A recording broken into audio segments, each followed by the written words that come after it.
ongera ijwi.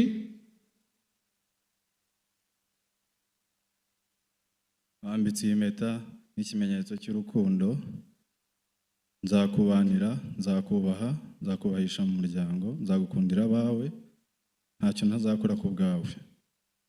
Murakoze. Reka twumve Esther nawe bamuhe alliance, nawe nibaguha iyo mpeta, nawe ugira icyo ubwira umutware.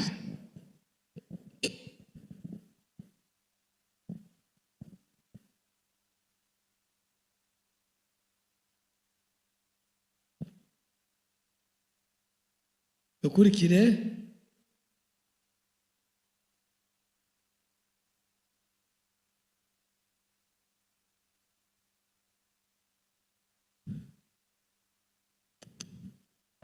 Dear husband, hari ijambo nshaka kukwibutsa twahereyeho muri uru rugendo rwacu.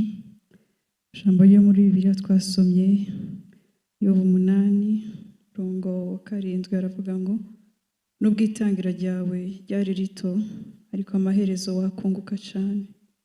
Iri ni ryo jambo rya mbere nasangiye nawe, bityo Imana iriduheramo umugisha.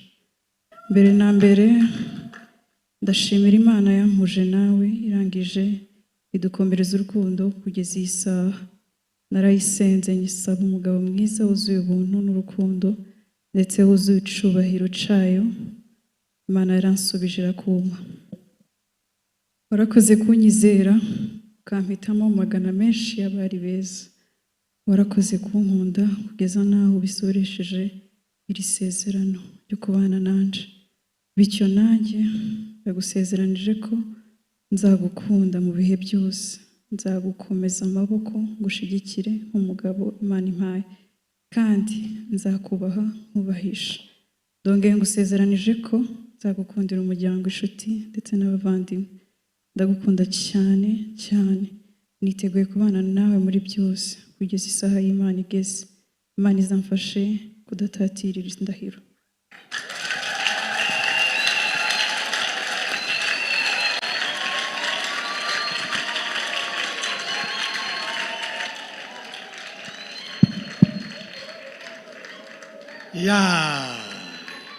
Twongera Imana amashyi.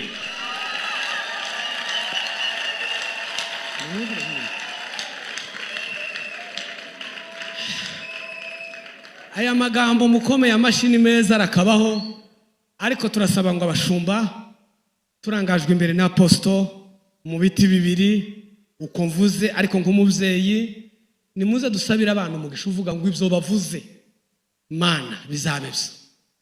Abashumba bari hano mwatambuka, reka dusabe bigize agatapi hino, pare na marenini mafashe mu bigize hino.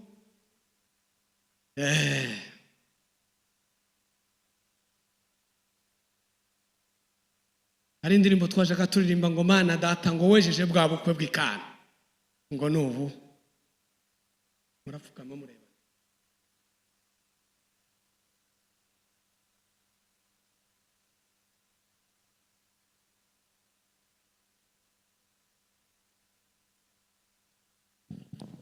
Reka tugiye kubasabira umugisha.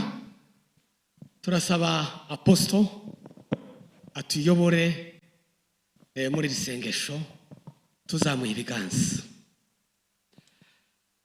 Uwiteka Mana yacu, uyu munsi itariki mu rusengero rwa Elize aho abera bahuriye, iyo ni nka wa munsi wahuje Adamu na Eva muri iriya ngobyi ya Edeni.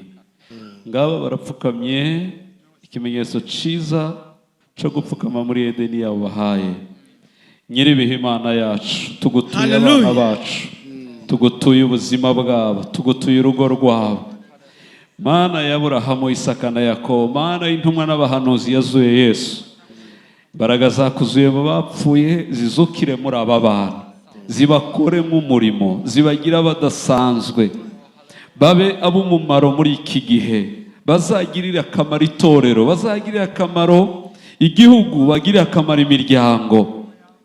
Uzabagira inkingi y'ubutumwa bwiza mu isi, uzabakomereza amaboko, uzabarinda imiyaga n'imiraba, aha bapfukamye icamba hakaba kuri rwa rutare wavuze, aho bubaka inzu yabo, imiraba n'imiyaga ntacyayibuza kuza, ariko iyo isanze inzu ku rutare isubira yuko yaje ntacyo ibatwaye.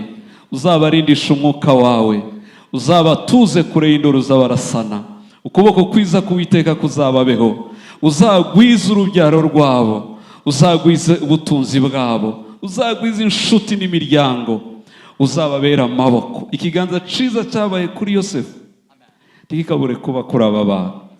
Uzagendane n'abijoro n'amanywa, bakubone bakumve, bazigire kuri Kristo ariwe bakurikira, batitaye ku mico y'abantu. Kristo arute byose ajya imbere, hanyuma ariwe bakurikira, bamurebe, hanyuma nawe Kristo ubabemo.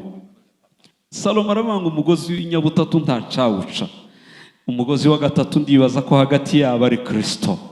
Bombi babiri na Kristo babayemo, ntacyatandukanye uwo mugozi.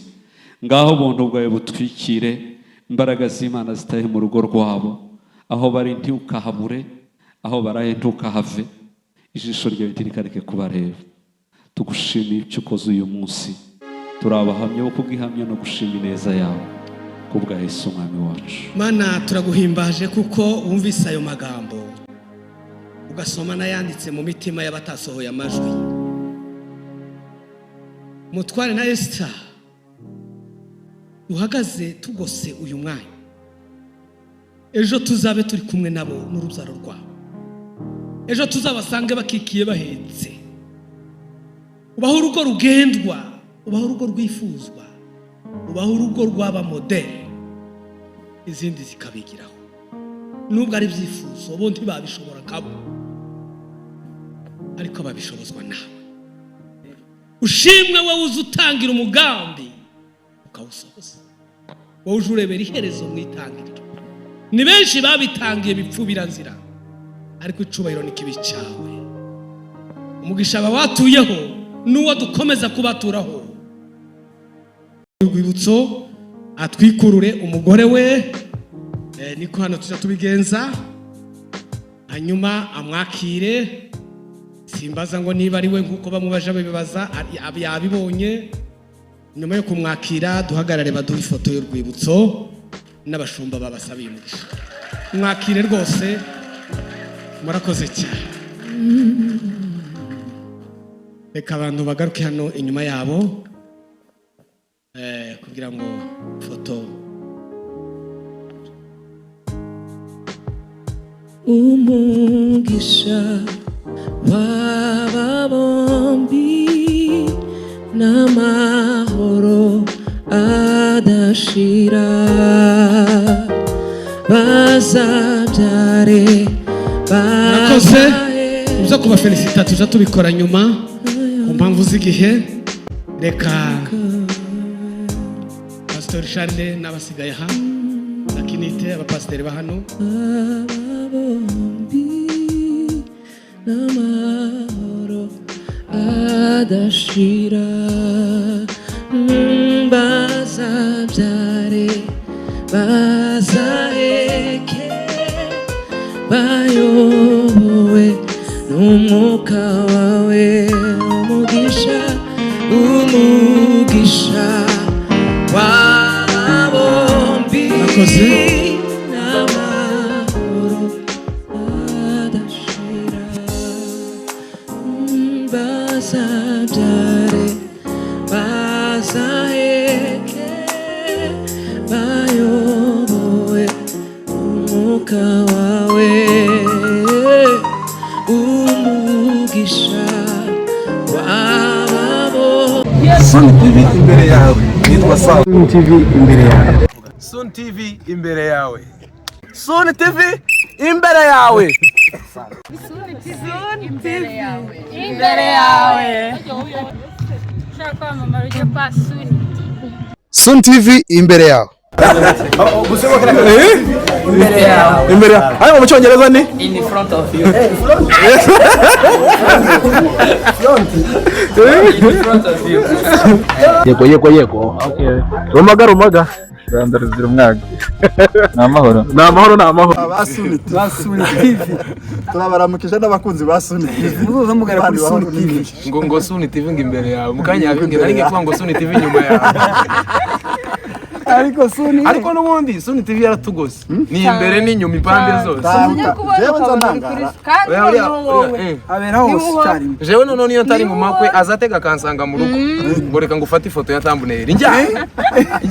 Njyamye zabaye no mu gikorwa. Ako numwira wanje cyane.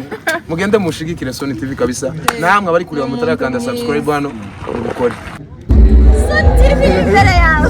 TV imbere yawe. Suni TV imbere yawe. Suni TV imbere yawe yari Samu amara Imana bane nawe.